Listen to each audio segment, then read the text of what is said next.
Mais je voudrais que nous puissions continuer avec le verset 5 et le verset 6 du livre de l'Apocalypse, du chapitre 17 du livre de l'Apocalypse, pour pouvoir terminer cette deuxième partie de cette scène donc de la femme prostituée assise. Apocalypse 17. Apocalypse 17. Donc nous donnons seulement quelques briques en attendant la conférence. Amen. Que le Seigneur nous aide. Apocalypse 17.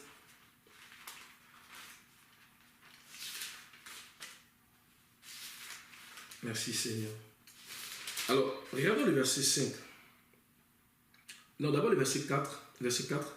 Cette femme était vêtue de pourpre et d'écarlate et parée d'or, de pierres précieuses et de perles.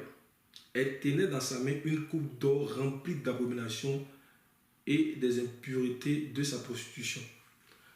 Déjà, en regardant les vêtements de cette femme, on peut déjà voir les domaines dans lesquels elle influence. La Bible dit qu'elle est habillée en pourpre et en écarlate. Le pourpre, d'après les Écritures, nous parle en fait de la royauté. Amen. Donc cette femme, elle se dit reine. Elle est assise en reine. Elle a des sujets. Amen. Elle influence, elle maintient ses sujets. Donc elle se dit en reine, tranquille.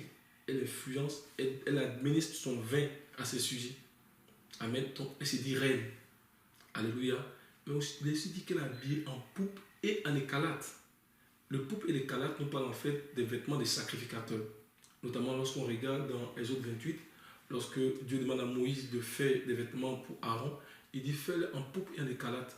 Donc elle se dit reine, mais elle se dit aussi sacrificateur, elle se dit prophétesse. Amen. Donc elle influence dans le domaine politique en tant que reine, mais aussi elle influence dans le domaine religieux en tant que sacrificateur, en tant que prophétesse. Elle a une apparence de prophétesse. Alléluia. Et ceux qui n'ont pas les yeux pour la voir, alléluia, elle arrive à pouvoir les avoir. Alléluia. Le Seigneur dit sortez des millénaires. Donc elle influence, tu vois en politique, elle est là. Amen. Tu vois dans la religion, elle est là. Et donc même en économie, elle est là. C'est un système. Babylone, c'est un système. Amen. Babylone est dans l'assemblée, elle est dans la société, elle est en l'homme qui n'a pas encore reçu la délivrance du Seigneur. Amen. Elle a ses agissements dans l'église du Seigneur. Alléluia. Donc elle est dans la politique, elle est dans la religion, elle est aussi dans l'économie. Amen. C'est pour cela que lorsque le Seigneur écrit les lettres aux 7 églises, notamment lorsqu'il adresse la lettre de l'église de Thyatire, dans Apocalypse chapitre 2, Apocalypse 2, regardez le verset 20. Mais ce que j'ai contre toi, c'est que tu laisses la femme, on l'avait déjà identifié. Déjà dans le premier tableau du livre de l'Apocalypse, il dit tu laisses la femme, Jézabel, qui séduit prophétesse, enseigner et séduit mes serviteurs pour qu'ils se livrent à l'impudicité et qu'ils mangent les viandes sacrifiées aux idoles. Donc elle se dit prophétesse, elle est habillée en pourpre et en écarlate, elle se dit sacrificateur. Amen. Elle a une apparence de sacrificateur, elle enseigne.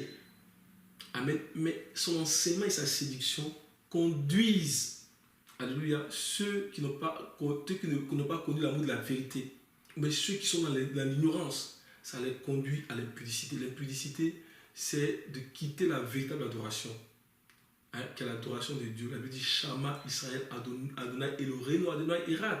Écoute Israël, le Seigneur ton Dieu est le seul Seigneur. Donc de quitter l'adoration du vrai Dieu pour aller adorer d'autres dieux, pour aller vers d'autres systèmes, parce qu'elle est une prostituée. Elle est dans la religion, elle est dans l'économie, elle est dans la politique, elle est une prostituée. Alléluia. Elle était en Christ, elle avait son commencement en Christ, mais elle a abandonné le Seigneur pour aller dans d'autres choses. La Bible dit dans le livre de Lévitique que le souverain sacrificateur qui a l'autorité sur son peuple n'épousera pas une femme qui est prostituée, une femme qui est déshonorée, une femme qui est veuve, mais il épousera une vierge. L'église doit se garder vierge parce que l'église doit rentrer en mariage avec Christ. Amen. Cette femme-là, c'est comme ça qu'elle agit. Elle se dit reine. Alléluia. Maintenant, regardons le verset 5 du chapitre 17 pour terminer. Il y a beaucoup de choses à dire, mais le Seigneur nous aidera. Le verset 5. Sur son front était écrit un nom, un mystère. Babylone la grande, la mère des impudiques et des abominations de la terre. On dit son nom est un mystère. Un mystère, c'est quelque chose qui est caché. Si Dieu ne te donne les yeux pour voir le mystère, tu ne peux pas le voir. Un mystère, c'est quelque chose qui est caché. Il faut la grâce de Dieu. Amen. Donc son nom affiché sur son front. Un nom qui est affiché sur le front, ça parle du caractère. Quand on voit les 144 000 personnes, on dit le nom de Christ était sur le front. Ça parle du caractère de Christ en eux. Amen. Mais cette femme-là, elle affiche un bon caractère, elle affiche une bonne image. Comme le faux prophète, Apocalypse chapitre 13, verset 11, on dit il avait les deux cornes comme l'agneau. Il était semblable à l'agneau. Alléluia. Il était semblable à l'agneau. Amen. Mais il parlait comme un dragon. Il fallait qu'il parle pour que les gens sachent que ça, ce n'est pas le Seigneur. Mais il ressemblait au Seigneur. Donc cette femme, elle présente une bonne image. Amen. Elle a une publicité qui la fait paraître comme une bonne femme. Mais quand elle se fâche, c'est le visage du serpent. Amen. Donc son nom, c'est un mystère. Et nous prions que le Seigneur nous ouvre les yeux. Amen. Pour que ce mystère soit mis à la lumière. Pour que ce mystère soit révélé. Et nous comptons sur le nom du Seigneur qui marche au milieu des chandeliers. Et nous savons qu'il juge. Et son jugement est vrai. Nous allons nous arrêter ici. Et la prochaine fois, nous allons regarder un peu le verset 6.